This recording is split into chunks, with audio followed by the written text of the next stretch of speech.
প্রিয় ভাইরা, একটি অত্যন্ত গুরুত্বপূর্ণ হাদিস মনে হলো।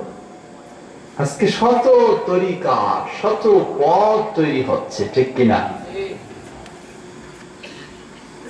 কিন্তু এক তরিকা ছাড়া কোন পথ নাই, কোন উপায় নেই। সেই তরিকা কার? মুহাম্মদ সাল্লাল্লাহু আলাইহি ওয়াসাল্লাম। ঘোষণা, নগদ ঘোষণা। কি ঘোষণা?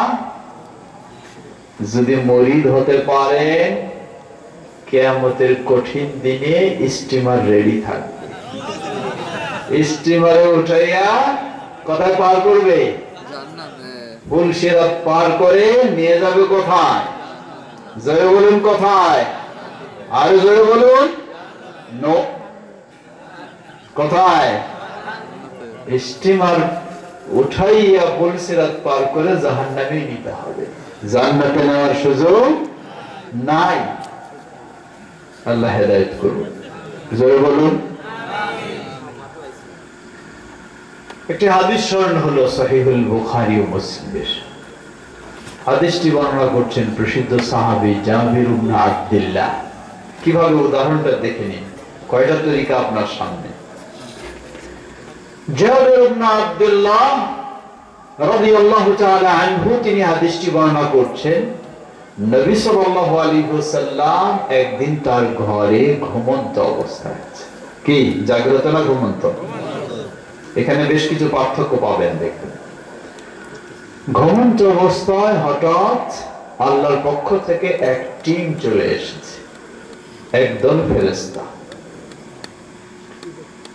ফেরেশতা এসে তারা দেখতেছেন নবী সাল্লাল্লাহু আলাইহি ওয়াসাল্লাম ঘুমন্ত না জাগ্রত? ঘুমন্ত। তারা দেখছেন যে ঘুমন্ত। তাদের মাঝে কেউ দ্বিমত হয়ে গেল। টিম এসেছে আল্লাহর পক্ষ থেকে, কিন্তু দ্বিমত হয়ে গেল তাদের মাঝে।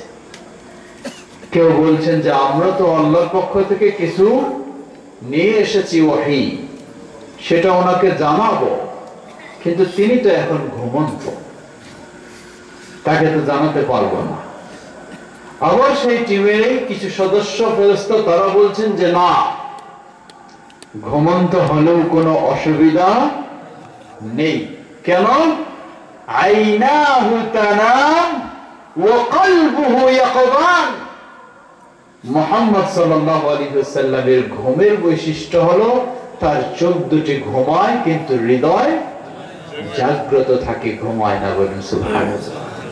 হৃদয় জাগ্রত থাকে, হৃদয় ঘুমায় না। কেন? 24 ঘন্টার যে কোনো মুহূর্তে আল্লাহর পক্ষ থেকে ওহী আসতে পারে, যাতে তিনি সেই ওহীটাকে ধারণ করতে পারেন। এজন্য আল্লাহ সুবহানাহু ওয়া তাআলা নবী সাল্লাল্লাহু আলাইহি ওয়াসাল্লামকে বিশেষ বৈশিষ্ট্য দিয়েছেন, তা হলো ঘুমের মধ্যে তার হৃদয় কখনো ঘুমায় না।